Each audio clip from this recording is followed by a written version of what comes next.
5G C-band debacle. And what a freaking disaster. Okay, I'm sorry. I'm going to just kind of review what I've tweeted about this thing. A, did we not know the C-band was coming for how long? Okay, was this like a first we heard of it? Second of all, did we not do any research during the process of deploying these antennas and this infrastructure for this C-band deployment? Did we not consider the possible interference because of near band overlap or crossover interference that could mess with instruments and various different things like, I don't know, jumbo jets and massive airfields all over the United States? Pat, I am freaking puzzled as to how we could be so uncoordinated here between, say, the FAA, between the FCC, between the airlines, the service providers and carriers that are deploying this thing, that it's like, oh my God, we're going to turn them on this week. We might want to think about whether there's an interference issue. I mean, couldn't they like set some of this stuff up around some of this equipment and say, hey, what happened? Let's test out what sort of potential risks are. We'll have someone standing by. If there's any interference, we could shut it down instantly to make sure that everybody's safe. We will not expose passengers and the public to this thing. And then, you know, it kind of brings me back to, you remember all these days of having to turn off our phones and then having to put it, and then eventually got to the point where it's kind of like, I don't even know why they make the announcement anymore. Nobody puts their phones in airplane mode. They don't check it. And if it was really a risk of causing some sort of instrumentation issue, it wouldn't just be like, please turn them off. It would be like, you know, put your phones in this, you know, steel bucket until we've taken off, and then you can come reclaim them. It's insane. It's actually insane. And so here's a couple of things that are on my mind. One is, it's amazing how nobody's willing to say anything. So you pointed out that Neville Ray, one of the leaders at T-Mobile, talked about their specific tech, and I'll leave that for you to talk about here.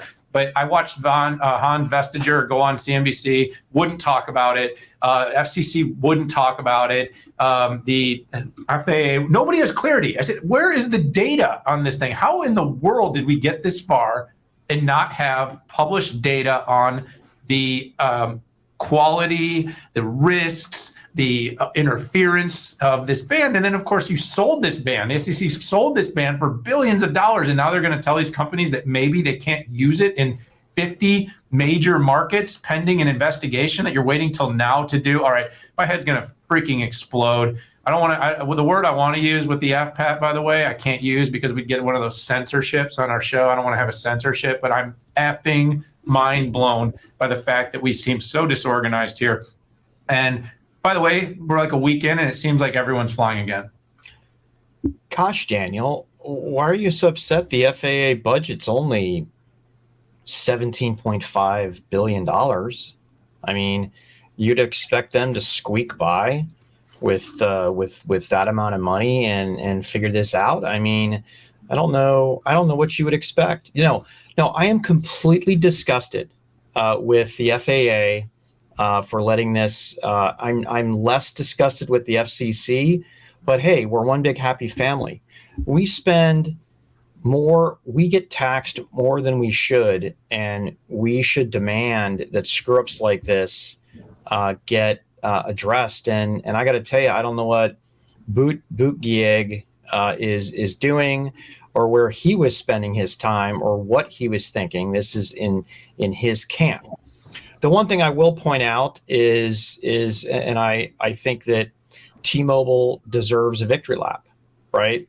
And they deserve a victory lap because their mid-band doesn't conflict with any of this. And I give them credit for having the foresight for acquiring Sprint that had that spectrum. Neville Ray came out, and I was glad he did. Essentially, he said, hey, you know, we use 600 megahertz, 2.5 gigahertz, not the 3.7 to 4.2 that the FAA is concerned about. And he also threw AT&T and Verizon under the bus, saying that this is their issue. So I'll give them a little bit of a victory lap on the foresight here. Maybe it was luck, maybe it was sheer brilliance. It doesn't matter. But mid-band, T-Mobile, put it all around the airports. Not an issue. Seems like a good idea, although I sometimes do wish my T-Mobile was a little faster. I am a T-Mobile user, full disclosure, and T-Mobile is a customer, full disclosure. So I just want to say all that. But I am a pretty big time user. I do want to see everything get faster because, well, I like it fast. So, Pat, last topic, exciting. By the way, sorry if I sounded pouty about all that 5G stuff. I just can't believe we can't find anyone to give us like any good insights on this. Like you had to come to the 6.5 to get the good insights and the good. I want to head. Listen, I think Anshul and Will, if I can pat them on the back, I think they've done the best coverage date of anybody. Maybe Sasha Sagan from PC Mag has done a pretty good job, but I'm outraged. Especially with the tax. I think I spent most of my Christmas holiday working on tax stuff. And this is our tax dollars at work. And I want a rational explanation other than dereliction of duty. I mean, Buttigieg needs to explain himself.